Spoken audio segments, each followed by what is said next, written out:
오늘 하나님의 말씀은 역대상 28장 20절 말씀입니다. 제가 봉독해 올리겠습니다. 또 그의 아들 솔로몬에게 이르되 너는 강하고 담대하게 이 일을 행하라.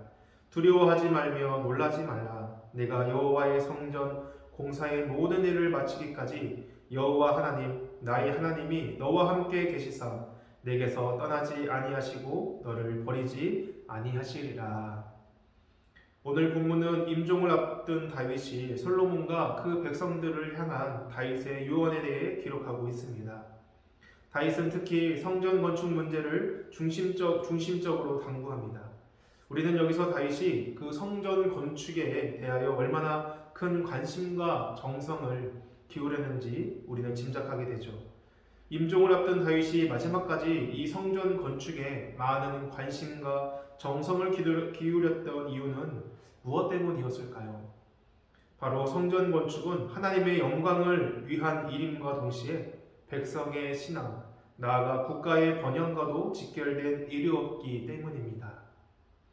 이스라엘은 오직 하나님께 대한 바른 믿음과 신앙을 지킬 때만이 그 받은 기업을 보존하고 영구히 그 땅에서 복된 삶을 누릴 수가 있는 것입니다.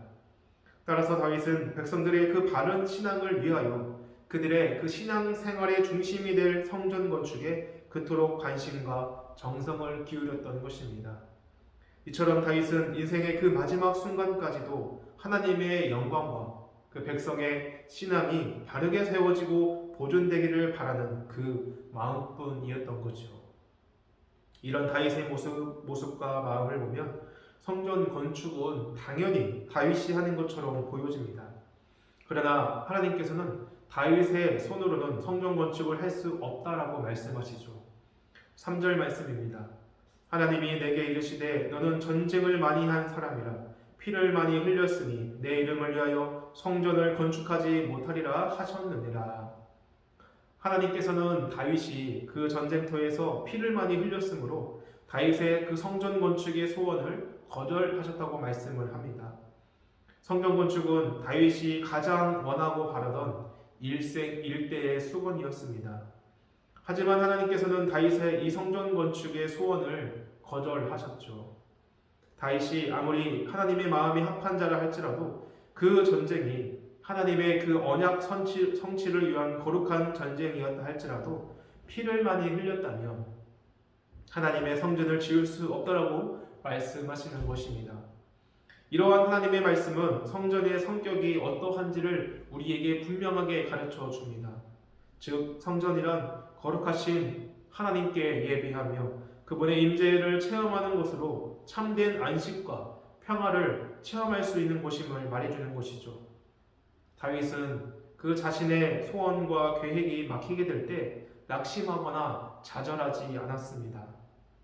하나님께서 자신이 생각하고 바라는 것과 다른 결과를 주신다 해도 더 크고 놀라운 섭리를 통해 은혜와 복을 베푸심을 믿으며 기꺼이 하나님의 그 명령에 순복하며 그 섭리에 따르게 됩니다.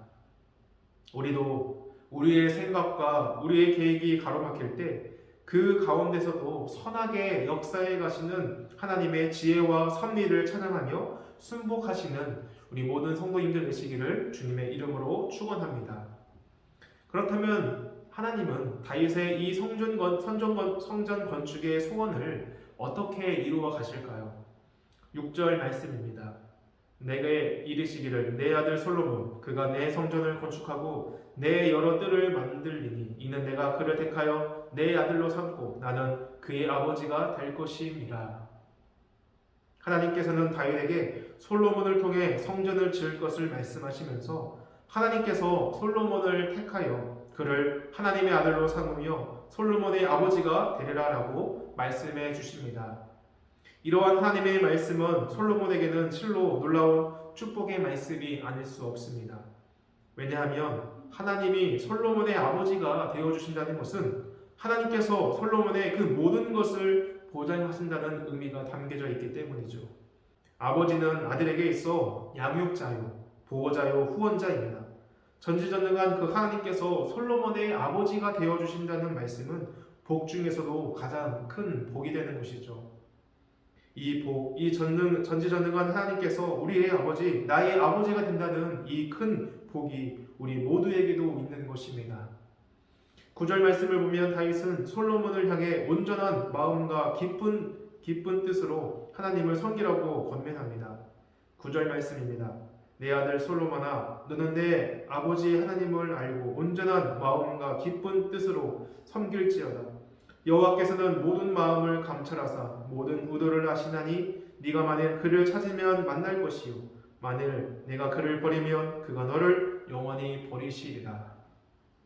왕이니까 어쩔 수 없이 혹은 형식적으로 하나님을 섬기는 척 하지 말고 온전한 그 믿음과 기쁨으로 하나님을 따르고 섬기라고 권면하는 것입니다. 그리고 그 이유로 우리 하나님은 모든 사람의 마음을 아시기 때문이라고 말하죠. 하나님께서 모든 사람의 마음을 깨트려 보시는 분이라는 사실은 다윗 자신의 체험일 뿐만이 아니라 사울을 통해 얻은 교훈이기도 합니다. 두 마음을 품고 하나님을 쫓았던 사울이 결국 하나님의 버림을 받아 처음에 그 풍성한 은혜는 물론 왕위와 온 가족이 멸망하는 것을 보며 이러한 사실을 더욱 생생하게 다윗은 깨달을 수 있었던 것이죠. 그러기에 우리는 두 마음으로 하나님을 쫓거나 마음으로는 하나님을 멀리하면서 입술로만 하나님을 섬기는 그 어리석은 행위를 버리고 오직 정직하고 온전한 마음으로 하나님을 그 섬기는 일에 힘쓰는 우리 모두가 되시기를 소망합니다. 온전한 믿음과 마음으로 나오는 자에게 상 주시는 하나님으로부터 풍성하고 온전한 은혜와 복을 받는 우리 성도님들이 되시기를 주님의 이름으로 축원합니다. 20절 말씀에 다윗은 성전 건축에 관련된 그 모든 말을 전하고 마지막으로 솔로몬에게 강하고 담대하게 이 일을 행하고 두려워 말며 놀라지 말라라고 권면을 합니다. 사실 성전 건축은 대단히 그 큰 국책 사업으로서 많은 인력과 자원이 투입되어야 합니다. 그러다 보면 자연히 국방에 소홀할 가능성이 있고요. 또 그 틈을 타서 대적들이 노리고 침략해 올 수도 있습니다. 또 내부적으로는 반란이 일어날 수도 있죠. 그러기에 솔로몬은 성전 건축을 시작하는 일에 두려움을 가질 수 있었을 것입니다. 이 때문에 다윗은 솔로몬을 격려했던 것이죠. 성도 여러분, 하나님의 그 일을 해나감에 있어서 그 적들의 해방과 고난이 있더라도 우리와 함께 하시는 그 능력의 아버지 하나님을 믿으시기를 소망합니다. 강하고 담대함으로 흔들림 없이 우리의 사명을 잘 감당해 나아가시는 그러함으로 승리자가 되시는 우리 성도님들 되기를 주님의 이름으로 축원합니다. 기도하시겠습니다.